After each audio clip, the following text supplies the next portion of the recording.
Assalamualaikum warahmatullahi wabarakatuh. Apa kabar teman-teman?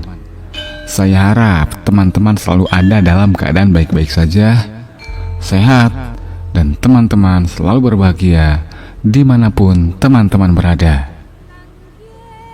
Oke Mang, pada kesempatan kali ini saya akan mencoba untuk menceritakan sebuah kejadian yang terjadi pada Yuli dan Andi ketika mereka sedang melakukan pendakian ke Gunung Semeru pada tahun 2014.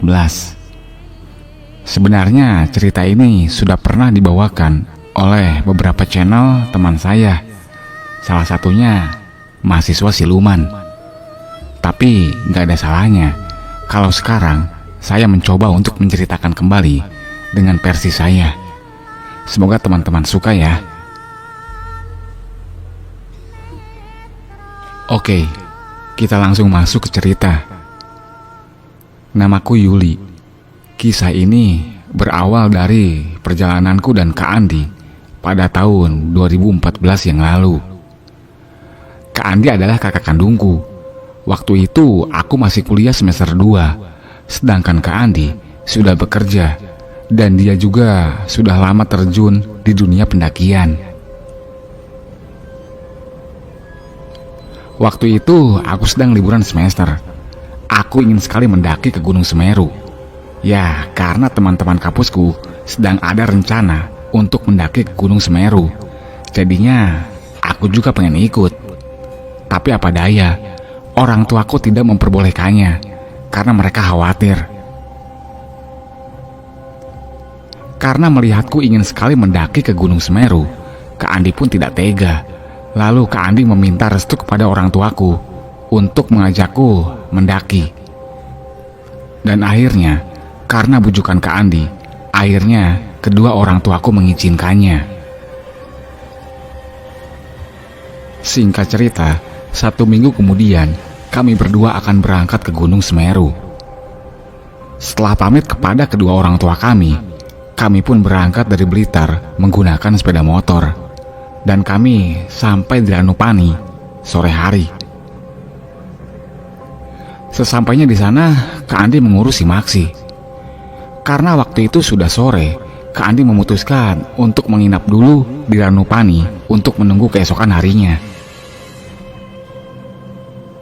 Waktu itu aku merasa sangat senang, tapi dalam hati masih kurang lengkap karena aku tidak bisa mendaki dengan teman-teman kampusku. Tapi tak apalah, yang penting aku bisa mendaki ke Gunung Semeru yang selama ini aku idam-idamkan. Pagi pun tiba. Kami berdua mulai melakukan pendakian sekitar pukul 8 pagi. Pendakian kali ini adalah pendakian keduaku. Setelah sebelumnya aku diajak oleh Kak Andi ke Gunung Penanggungan yang terletak di Mojokerto. Saat itu Kak Andi memintaku untuk berjalan di depan, sedangkan Kak Andi, dia di belakangku. Kurang lebih sebelum duhur, kami sampai di Ranukumbolo. Sesampainya di situ, Kak Andi bertanya kepadaku, "Dek, gimana? Capek nggak? Kalau capek, kita camp di sini aja." "Enggak Kak, aku mau ke puncak," jawabku penuh semangat. Melihatku yang ingin sekali ke puncak, Kak Andi pun menuruti kata-kataku. Sebelum melanjutkan perjalanan, kami istirahat dulu di Ranukumbolo untuk mengisi perut. Karena waktu itu kami sudah mulai lapar. Setelah selesai mengisi perut, tiba-tiba Kak Andi terlihat agak cemas. Sepertinya dia tidak yakin kalau aku bisa sampai ke puncak. Tapi karena melihatku yang sangat ingin ke puncak, terpaksa Kak Andi menuruti permintaanku untuk terus berjalan menuju puncak Gunung Semeru. Singkat cerita, sekitar pukul 1 siang, kami berdua melanjutkan perjalanan dan mulai meninggalkan Danau Ranukumbolo.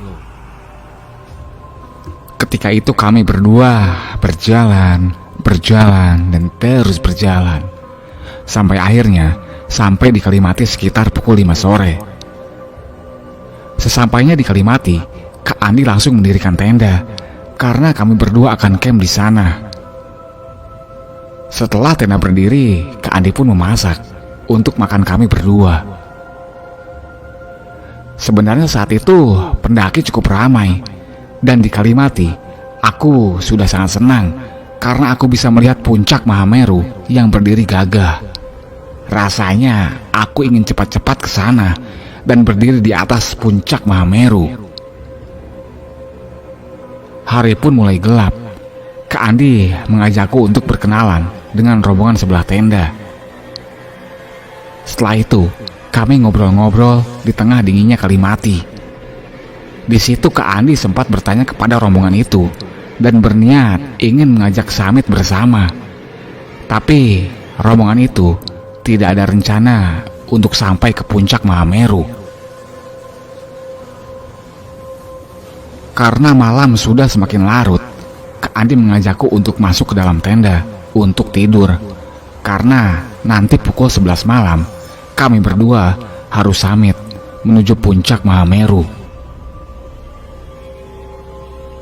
Singkat cerita, tepat pukul 11 malam, Kak Andi bangun. Lalu dia pun membangunkanku. Kak Andi mempersiapkan semuanya untuk perbekalan kami menuju puncak. Kurang lebih sekitar pukul setengah 12 malam, kami berdua berjalan ke puncak. Kak Andi memintaku untuk berjalan pelan, karena setelah Kalimati itu jalannya mulai menanjak. Aku pun berjalan cukup pelan, sampai akhirnya kami berdua sampai di area Arcopodo. Karena waktu itu di sana banyak debu yang bertebaran, alhasil mataku kelilipan. Melihatku yang sedang kelilipan, Kak Andi berkata dan memberiku pertolongan. Dek, jangan dikucek, tanganmu kotor loh. Sini mas tiup. Setelah ditiup oleh Kak Andi, mataku sudah agak mendingan, dan kami berdua kembali melanjutkan perjalanan. Sepanjang perjalanan naik hingga sampai di puncak Mahameru, mataku ini terasa sangat perih, dan kata Kak Andi, mataku juga memerah. Mungkin efek kelilipan tadi. Pagi itu kami sampai di puncak Mahameru sekitar pukul 6 pagi. Aku merasa sangat senang karena bisa berdiri di puncak Mahameru, puncak tertinggi Jawa. Saking senangnya, aku tidak menghiraukan keadaan mataku. Karena melihat mataku yang semakin merah, Kak Andi pun bertanya, "Dek, matamu masih merah? Sakit ya?" "Enggak kak, cuma perih dikit aja." Singkat cerita, waktu menunjukkan pukul setengah 8 pagi. Kak Andi mengajakku untuk segera turun, karena kata Kak Andi, kalau lebih dari jam 10, biasanya asap pedus gembel dari kawah Conggring Saloka akan mengarah ke puncak, dan itu sangat berbahaya. Ketika perjalanan turun, Kak Andi ini tetap berjalan di belakangku hingga sampailah kami di Cemoro Tunggal. Karena waktu itu angin lumayan kencang, aku pun kelilipan kembali. Aku mengucek mataku. Melihatku sedang mengucek mata, Kak Andi mencoba meniup mataku lagi, tapi mataku masih terasa mengganjal. Lalu Kak Andi memintaku untuk membasuh dengan air. Setelah selesai membasuh, aku kembali melihat ke depan. Ketika aku menghadap ke depan, tiba-tiba aku melihat ada cahaya kuning kemasan yang menyilaukan mataku. Cahaya itu berasal dari bawah, dari arah jalur turun, dan cahaya itu cuma sekejap, tapi sangat menyilaukan mataku. Saat itu aku tidak paham sebenarnya apa yang terjadi dengan diri aku.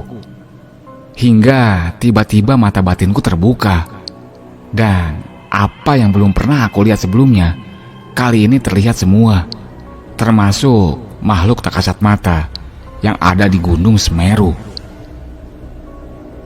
Tidak lama kemudian, mataku sudah tidak terasa perih lagi, dan kami pun berdua kembali melanjutkan turun. Sesaat sebelum sampai di Arcopodo, tiba-tiba aku melihat ada cahaya kuning kemasan itu lagi. Ya, cahayanya ada di bawah sela-sela pepohonan. Tapi kali ini, cahaya itu tidak menyilaukan dan terlihat sedikit redup. Melihat itu, aku bilang kepada Kak Andi, "Kak, itu cahaya apa ya? Kok terang banget?" "Hah? Cahaya apa, Dek? Cahaya matahari mungkin?" Lalu aku mengabaikan cahaya itu dan percaya sama Kak Andi. Singkat cerita, sampailah kami di Arcopodo.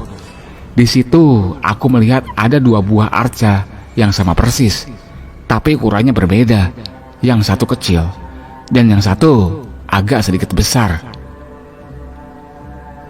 Aku tidak begitu meresponnya karena aku berpikir Kak Andi juga melihat arca itu. Tapi ternyata waktu itu Kak Andi tidak melihatnya. Jadi hanya aku yang dapat melihat kedua arca itu.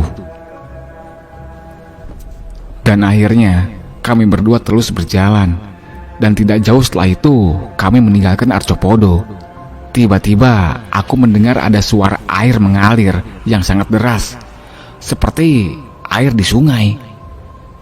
Mendengar itu, aku kembali bertanya kepada Kak Andi, "Kak, kok di sini seperti ada suara air sungai? Memangnya di sini ada sungai ya, Kak?" "Di gunung mana yang ada sungai, Dek? Mungkin itu suara angin." "Enggak, Kak. Ini loh, ini suara sungai. Beneran." Kak Andi pun merasakan ada hal yang berbeda dengan aku. Lalu Kak Andi bilang kepadaku, "Dek, udah ya, mulai sekarang kalau dengar atau melihat sesuatu yang gak logis, ya jangan diomongin ya, Dek. Udah diem aja." Aku pun hanya mengiyakan kata-kata Kak Andi. Kemudian kami berdua lanjut berjalan turun. Ketika berjalan turun, aku ini berpapasan dengan banyak pendaki yang sedang naik. Lalu aku berkata dalam hati, "Udah siang, kok baru pada naik ya?" Dan anehnya lagi, wajah dari para pendaki itu tidak seperti manusia normal. Mereka terlihat sangat pucat. Tapi aku mengabaikannya. Dan aku kira itu memang orang yang sedang naik untuk camp di Arcopodo. Tidak lama setelah itu, ketika kami hampir sampai di Kalimati, tiba-tiba aku dibuat shock dan pingsan. Karena saat itu aku melihat Kalimati itu tenggelam oleh air. Melihatku pingsan, sontak Kak Andi pun kaget. Lalu Kak Andi meraih badanku dan menyandarkan kepalaku di pangkuannya sambil sesekali menepuk pipiku. Kak Andi mengira aku ini pingsan karena kecapean. Lalu Kak Andi mengeluarkan minyak kayu putih yang ada di tasnya, lalu dioleskannya ke bagian bawah hidungku. Dan tidak lama kemudian aku tersadar. Lalu Kak Andi bertanya, "Capek, Dek? Kalau capek istirahat dulu aja. Gak apa-apa kok, gak usah dipaksakan." Saat Kak Andi bertanya seperti itu, aku tidak menjawab pertanyaan dari Kak Andi. Tapi aku bergegas untuk duduk dan melihat air yang tadi aku lihat. Tapi sekarang air itu tidak ada. Kalimati normal, tidak tenggelam oleh air. "Dek, kamu kenapa sih, Dek?" "Gak apa-apa, Kak. Aku udah gak capek kok." Setelah itu, Kak Andi pun mengajakku untuk segera turun, agar kami bisa istirahat lebih tenang di tenda. Tidak lama kami berjalan, ketika kami sampai di Kalimati, tiba-tiba di dalam pandanganku itu turun kabut. Kabut yang sangat tebal. Ya, saat itu aku merasa wajar, karena di gunung ini cuacanya memang tidak bisa ditebak. Aku tetap berjalan di depan, dan Kak Andi berjalan di belakang, hingga akhirnya kami berdua sampai di tenda. Karena capek, Kak Andi memutuskan untuk istirahat dulu di tenda, dan berencana kembali turun nanti sekitar habis duhur. Kak Andi tertidur di dalam tenda, tapi aku tidak bisa tidur. Aku masih kepikiran tentang apa yang aku lihat sebelumnya. Kemudian aku merasa ingin keluar tenda untuk mencari angin. Dan akhirnya aku keluar dan duduk-duduk di depan tenda. Dan dalam pandanganku, saat itu masih berkabut. Tanpa disadari, aku pun melamun di depan tenda. Ketika sedang duduk melamun, tiba-tiba aku didatangi oleh seorang pria pendaki yang berjalan dari arah belakang tenda. Lalu pundakku ditepuk olehnya dan dia berkata, "Mbak, jangan ngelamun, gak baik." Sontak, aku kaget dan spontan menoleh ke arahnya. Akhirnya kami berdua saling mengobrol dan berkenalan. Ternyata pria itu bernama Hanafi. Setelah selesai mengobrol dan juga berkenalan, pendaki itu pamit. Aku pun masuk ke dalam tenda untuk tidur di sebelah Kak Andi. Di saat aku sedang terlelap tidur, tiba-tiba Kak Andi membangunkanku. "Dek, ayo cepetan bangun, Dek. Kita kesorean nih." Setelah aku terbangun, Kak Andi pun bergegas untuk membereskan tenda dan mempacking semua peralatan. Ketika Kak Andi sedang sibuk mempacking peralatan, tiba-tiba aku mendengar ada orang yang memanggil-manggilku. Ya, suara itu terdengar dari arah hutan, arah jalur menuju puncak. Tanpa disadari, aku berjalan ke arah sana. Kak Andi tidak tahu waktu itu, dan tahu-tahu aku sudah berjalan jauh meninggalkan Kak Andi. Kemudian aku mendengar Kak Andi berteriak memanggilku, tapi aku tidak meresponnya. Aku hanya fokus mendengar suara orang yang sedang memanggil namaku dari atas. Ketika aku sedang berjalan ke arah puncak, tiba-tiba aku dihadang oleh pendaki yang tadi bertemu di depan tenda. Pria itu berkata kepadaku, "Mbak, jalannya salah. Jalannya bukan ke sini." Lalu pendaki itu memintaku untuk berjalan kembali. Ketika aku akan berjalan kembali, Kak Andi yang dari tadi memanggilku ternyata dia juga mengejarku. "Kamu mau kemana, Dek? Tadi ada yang manggil aku kah dari atas?"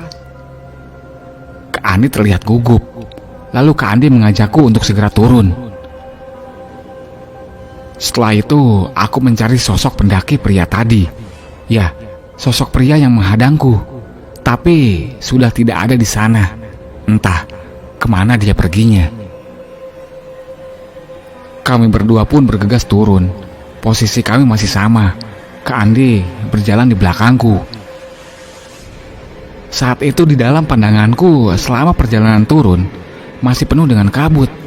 Ketika sampai di area Jambangan, hari sudah mulai gelap.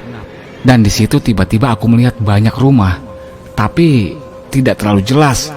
Ya, terlihat samar-samar.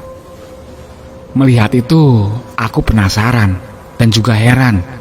Karena kemarin pas aku naik, tidak ada rumah sama sekali. Tapi sekarang, kenapa ada? Lalu ada salah satu penghuni rumah di situ melambaikan tangan, seolah-olah mengajakku untuk mampir. Tidak dirasa, aku pun berbelok dan berjalan ke arah rumah orang itu.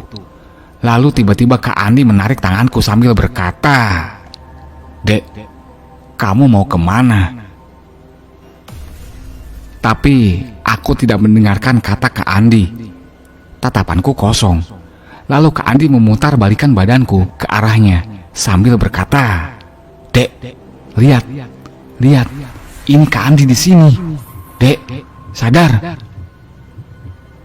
Aku menatap Kak Andi dengan tatapan kosong. Lalu Kak Andi menepuk pipiku hingga akhirnya aku pun tersadar. Ketika aku tersadar, aku menoleh lagi ke arah rumah itu. Tapi seketika rumahnya menghilang. Melihatku yang sudah merespon, Kak Andi bilang, "Dek, lihat Kak Andi, jangan kebanyakan ngelamun. Tetap fokus. Oke, Dek?" Di sini Kak Andi semakin merasa kalau ada sesuatu yang terjadi kepadaku. Lalu Kak Andi mengajakku untuk cepat-cepat berjalan turun dengan tujuan agar segera sampai di Ranu Kumbolo dan bisa bertemu dengan pendaki lain. Selama perjalanan turun, Kak Andi terus menggenggam tanganku karena takut terjadi apa-apa lagi denganku. Hari sudah mulai gelap dan sampailah kami di Cemoro Kandang. Sesampainya di Cemoro Kandang, aku mendengar ada orang yang meminta tolong dari arah jurang. Spontan, aku melepaskan pegangan tanganku dari Kak Andi dan cepat-cepat berlari ke arah jurang. Melihat itu, Kak Andi juga bergegas lari mengejarku. Tapi sayang, lari Kak Andi kalah cepat olehku. Soalnya waktu itu Kak Andi membawa keril dengan beban 85 liter. Ketika aku akan sampai di bibir jurang, tiba-tiba ada seseorang yang menarik tanganku hingga aku pun terjatuh di bibir jurang. Ternyata yang menarik tanganku itu adalah Hanafi, pendaki yang aku temui di Kalimati. Lalu Hanafi berkata kepadaku, "Kenapa kamu kesini? Ini jurang, bukan jalan yang benar." Tadi ada suara orang yang minta tolong dari situ. Mulai sekarang, abaikan semua suara yang kamu dengar. Paham? Tidak lama kemudian, Kak Andi yang dari tadi mengejarku, dia pun sampai di tempatku yang sedang terjatuh. Lalu Kak Andi melihatku berbicara sendiri. "Kamu ngomong sama siapa, Dek?" "Ini, Kak, Mas Hanafi." Mendengar jawabanku, seketika bulu kuduk Kak Andi langsung berdiri. Karena pada saat itu, Kak Andi tidak melihat orang lain selain aku. Kak Andi sudah mulai merasa kalau mata batinku terbuka. Kemudian Kak Andi merangkul tubuhku sambil menangis dan melihat keadaanku yang seperti ini. Sambil merangkul tubuhku, Kak Andi berucap, "Mas Hanafi, aku jaluk tulung Mas, ngancani melakukannya dulurku. Sanajan aku ora iso deleng sampean, kanthi meripat wudo." Yang kurang lebih artinya, "Mas Hanafi, aku minta tolong temani perjalanan adikku, meskipun aku tidak bisa melihatmu dengan kasat mata." Setelah itu, Kak Andi membangunkanku dan mengajakku untuk berjalan kembali. Kali ini kami tidak hanya berdua. Kami ditemani oleh pendaki pria itu. Tapi Kak Andi tidak bisa melihatnya. Ya, hanya aku yang bisa melihat Hanafi. Lanjut berjalan. Kali ini Kak Andi berjalan di sebelahku sambil memegang pundakku. Sedangkan pria pendaki itu berjalan di depan kami. Singkat cerita, sesampainya di Oro-Orombo, tiba-tiba aku dikejutkan oleh kedatangan seorang wanita berbaju kuning keemasan, layaknya seorang dewi yang turun dari kayangan. Wanita itu terlihat terbang di atasku. Melihat itu, langkah kakiku langsung terhenti dan mataku tertuju ke arah wanita yang sedang terbang itu. Wanita itu terlihat terbang ke arah bawah. Lalu pendaki pria itu menundukkan kepalaku sambil berkata, "Apa yang kamu lihat itu benar, tapi aku mohon abaikan saja." Aku pun hanya mengangguk. Kak Andi yang berada di sampingku hanya terdiam karena dia tidak melihat apa-apa. Setelah wanita itu tidak terlihat lagi, aku kembali melangkahkan kakiku untuk lanjut berjalan, dan Kak Andi pun ikut berjalan. Sesampainya di ujung tanjakan yang biasa orang menyebutnya sebagai tanjakan cinta, aku didatangi oleh dua orang dayang yang membawa makanan berupa buah-buahan segar, seakan menyambut kedatangan kami. Melihat kedatangan dayang-dayang itu, aku segera melepaskan tangan Kak Andi yang sejak tadi memegang pundakku, dan aku langsung mengambil makanan dari dua dayang tersebut. Tapi belum sampai aku memegang makanan itu, tiba-tiba Hanafi menepis tanganku sambil berkata, "Jangan diambil. Kalau kamu menerima makanan itu tandanya kamu akan tinggal di sini dan tidak akan bisa pulang ke duniamu." Mendengar Hanafi berkata seperti itu, aku langsung memegang tangan Kak Andi dan mengabaikan kedua dayang itu. Dan kemudian kami pun kembali berjalan dan terus berjalan. Sampai akhirnya kami sampai di Ranukumbolo. Ketika sampai di Ranukumbolo, tiba-tiba aku melihat banyak rumah di antara danau. Ya, danau Ranukumbolo dikelilingi oleh rumah. Kak Andi merasa lega karena sudah sampai di Ranukumbolo. Di sana juga banyak pendaki yang sedang camping. Lalu Kak Andi pun mendirikan tenda di sana, berniat untuk istirahat 1 malam lagi. Dia mendirikan tendanya di dekat tenda pendaki lain, tujuannya agar merasa aman. Setelah tenda berdiri, Kak Andi memintaku untuk masuk dan istirahat. Malam itu, Kak Andi berencana untuk tidak tidur sama sekali, dan Kak Andi akan menjagaku karena Kak Andi takut terjadi apa-apa lagi denganku. Malam semakin larut. Karena udara yang sangat dingin, Kak Andi tertidur sambil duduk. Ketika Kak Andi tertidur, tiba-tiba aku terbangun karena mendengar seperti ada orang yang sedang memanggilku. Aku mengabaikan kakakku dan keluar tenda. Sesampainya di luar tenda, aku melihat ada sebuah cahaya yang berwarna kuning keemasan, tepatnya di tengah danau Ranukumbolo. Cahaya itu terlihat banyak sekali. Dan tanpa disadari, aku berjalan menuju bibir danau itu. Ternyata cahaya kemasan itu adalah sekumpulan ikan emas.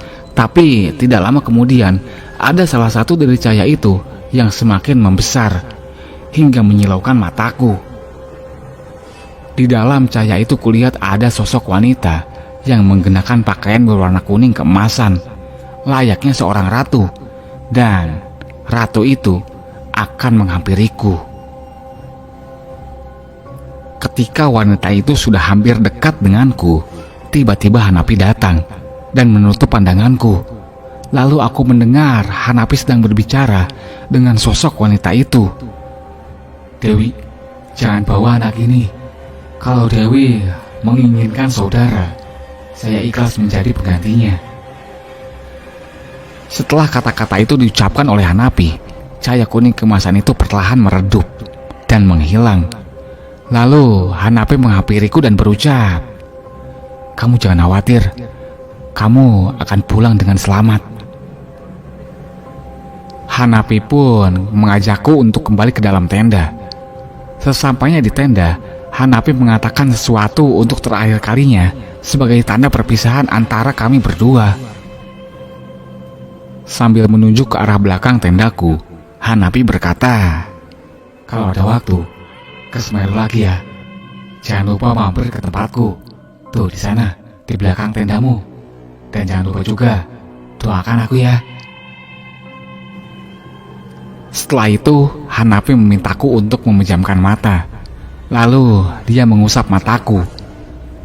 Setelah aku membuka mata, tiba-tiba Hanapi menghilang dari hadapanku. Aku pun masuk ke dalam tenda dan membangunkan Kak Andi yang waktu itu tidur sambil duduk. Kak Andi bangun.